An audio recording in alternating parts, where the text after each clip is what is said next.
Welcome back to my channel, everyone. As you can see, my location is a little different because I'm in the car. The lighting is just popping here, so we're gonna roll with it. But if you are new to my channel, welcome. My name is Sharidan. I'm a first grade teacher in South Carolina, and I'm in my 7th year of teaching. And this week, we are going to be talking about how it is okay to not be okay. So Marielle from Pencils and Magic Wands and I are going to be sharing how we kind of have had instances in our lives, teaching or outside of teaching, where we have just not been okay. There have been times where we have come to work and it's just been really, really hard. So if you're interested in hearing our stories, please keep watching.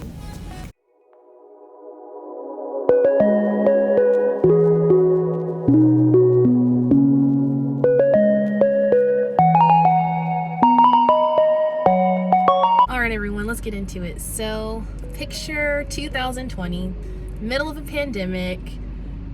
We basically had to just kind of stop school face-to-face altogether for an indefinite amount of time, and we don't know whether it's going to be a month, 2 months, and then it ended up being the rest of the 2019-20 school year, and then opened the 2020-2021 school year hybrid. So just a mess, to be honest. I mean, like, there's really no other way to put it. It was a mess, and that really took a toll on my mental health.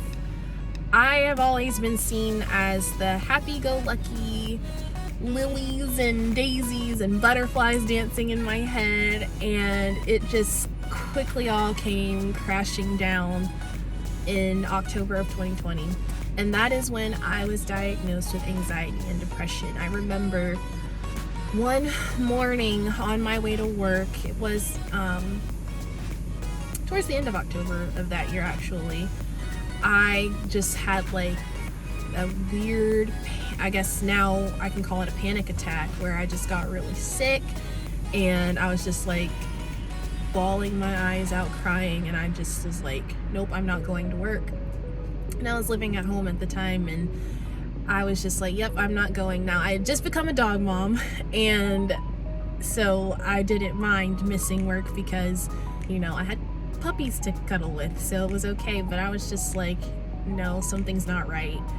And then actually I guess it was November of 2020 when I was diagnosed, because that was the end of October when that happened. But I did that, and I went and got evaluated and was diagnosed, and then it explained a lot of things, because, you know, at the time I had stopped doing YouTube. Just so many things were changing, and I was dealing with a lot of imposter syndrome, and then, you know, YouTube, the content, TeacherTube was not the same anymore, and I just felt like maybe I really didn't belong on the YouTube scene anymore. And so I just left and was gone for over 3 years. And as you can see, I'm back now, but that's a big reason why I was gone. But, you know, one of the things that goes along with depression is you stop doing the things that make you happy. YouTube made me happy. I mean, I got a trip to Miami, and I only had at the time like 400 subscribers. I didn't even have 500 subscribers yet, and I got to go. But I mean, like, that was just the highlight of my week, being able to make a video and post it and just kind of share my experience and my journey with you guys as I'm, you know, growing and blossoming into a teacher. And so I just felt like, you know, maybe I don't belong here anymore. And it was just a really dark time, and, you know, a lot of things at work were going on that I really wasn't gelling with, and it was just a really, really difficult time for me. And no one in my family had ever really gone through it, and I didn't have any friends that knew what I was going through, so I felt really, really alone. So I kind of just dealt with it the best way that I knew how. I didn't go to therapy. I talked to my family, and, you know, sometimes that helps. You know, having dogs to distract you is very helpful. But I didn't really have an intervention that really helped me. I did school, you know, I was in the middle. I had gotten my master's degree, in 2020. I know I did a video about what it's like to teach while getting a master's degree. And well, I have it now. I got that in August of 2020. And I started getting my doctorate. I started studying to get a doctorate. And that was just so stressful. So stressful. And it also was taking a toll on my mental health. So I went through 2 years of the program and was just like, no, this is not for me. A lot of the stuff, what I was studying in my doctorate was instructional design, but a lot of the stuff I already knew how to do, and my passion started to change. I still am very interested in the field of technology, but what I really want to do is focus on like reading and reading recovery and teaching struggling readers and helping them, but also early intervention for really young kids. And when I say young, I'm like 2, 3, 4 years old, and really getting them off to a good start. And I don't think having that doctorate would really help me. But I also was just feeling really out of place, and just a lot of personal things were going on at the time that I quit my doctorate too.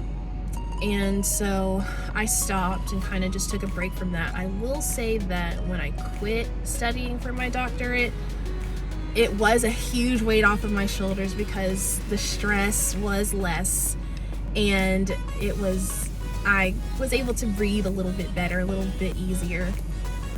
I felt bad about it at first because I know my family was really like proud of me for getting into the program, but I do also know that they support that, I need to be like okay inside. So I'm someone who really beats themselves up about those kind of things too. Looking back though, you have to know when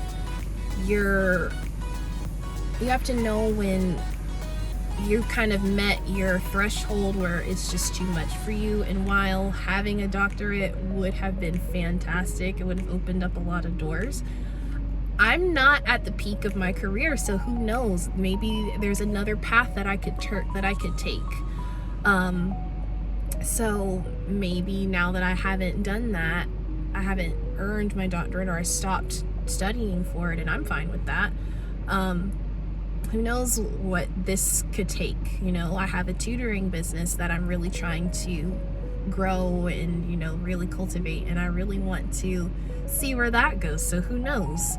But that's something that I've been really focusing on lately. Now I know that was a bit of a ramble, but let's get back to the it's okay to not be okay part. So I've been debating on whether I wanted to share this, and I'm not going to get into too many details, but I recently got out of a relationship, and it was a very challenging one. It was not the most positive end to the relationship, and it really, again, took a toll on my emotional health, my mental health. And while I'm not completely healed from it, I am a lot better now than I was 5-6 months ago when it happened. And I will say that, when the breakup happened, it was right around spring break last school year. And then coming back to school, we had 6 weeks left of the school year, and I really just came to work and existed.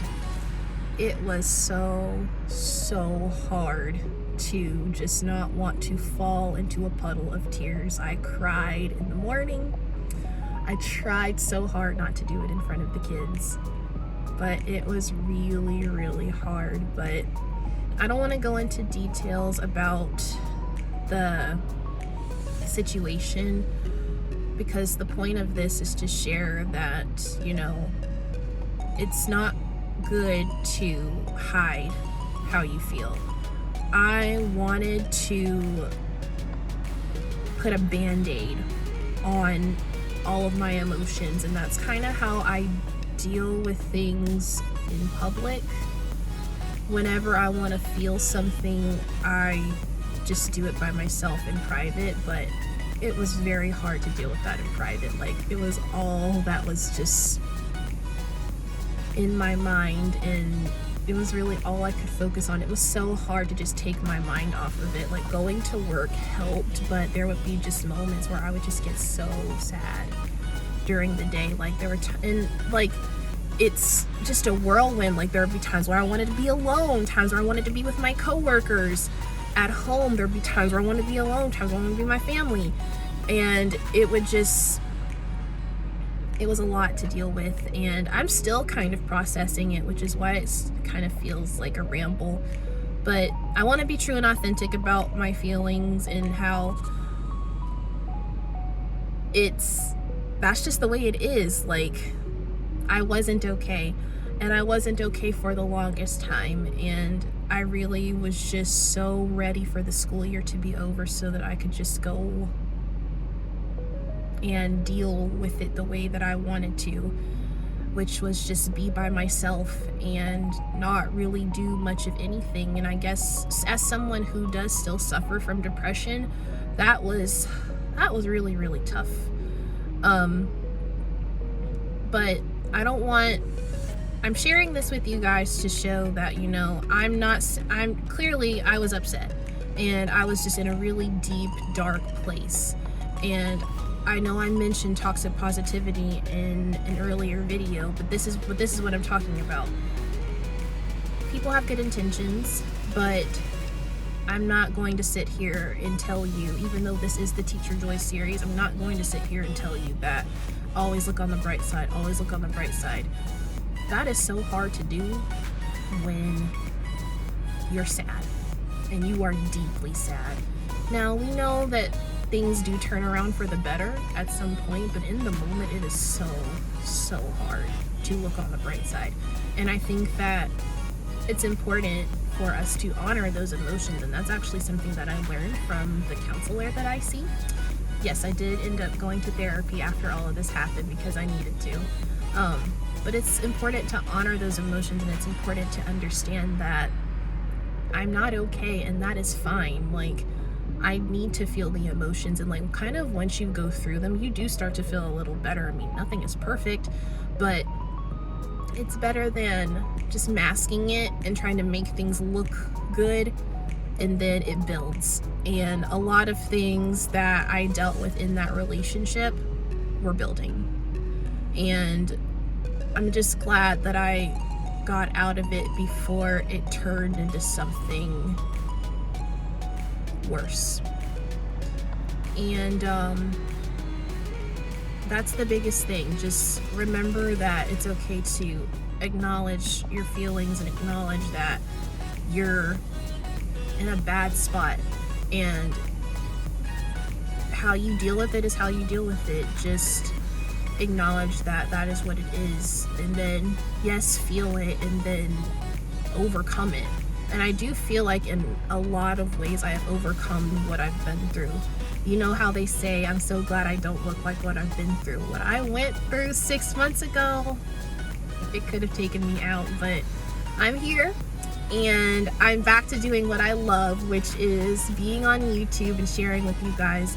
And I really hope that my message is getting across to you through this video, just because I thought long and hard on what to share, how to share it, because I try to be well thought out with how I do things in these videos. But I hope that it came across, and I know that it will in a way. And I'm just hoping that my story and my experience through this helps someone else who might be going through something and is just you're not really into dealing with it. You're just kind of like me, and I still struggle with it, and you just want to kind of put it to the side and move on with your life. Just feel the emotion. It's okay to not be okay, and that's the theme of this video. It's okay to not be okay. It's okay to feel how you feel. Take however long you need to feel that, and then you can go from there. However you recover from that is your story. I will never tell anybody how they need to deal with something, because I sure would not want anyone to judge me for how I deal with something too. So again, I hope that this video is helpful, and you got something out of it. And again, I am not a mental health professional at all, but I am sharing with you my experience, and I hope that it resonates with you in some way. Well, we have come to the end of this video. If you liked this video, please give it a thumbs up. Leave a comment down below, and just, if you want to share your story, or maybe not the whole thing, but maybe a snippet of it, or if maybe you went through something similar to me, or if there was ever a time in your life where you had to go to work and you weren't yourself, you weren't feeling yourself. Like, when people say that now, I understand. And then subscribe to my channel if you haven't already. That really helps this message and this content to reach other people. Sharing is caring. But I also hope that you will go and watch Marielle's video as well, and just listen to her story. Her videos are so great, and you really can hear how she pours her heart and her soul into the message that she brings. So I really hope that you listen and watch her video and get something out of it. Leave a comment on hers as well. But that is all the time that we have for today, and I really hope that you always know that you are human, and it's all right to feel the way you feel. Just go from there. Give yourself time and go from there. I am sending you a virtual hug. I'm holding my phone with the other hand, so I can't use two hands, but I'm sending you a virtual hug, and I am looking forward to our final video in the series next week. So tune in next week, and I hope you guys have a wonderful week.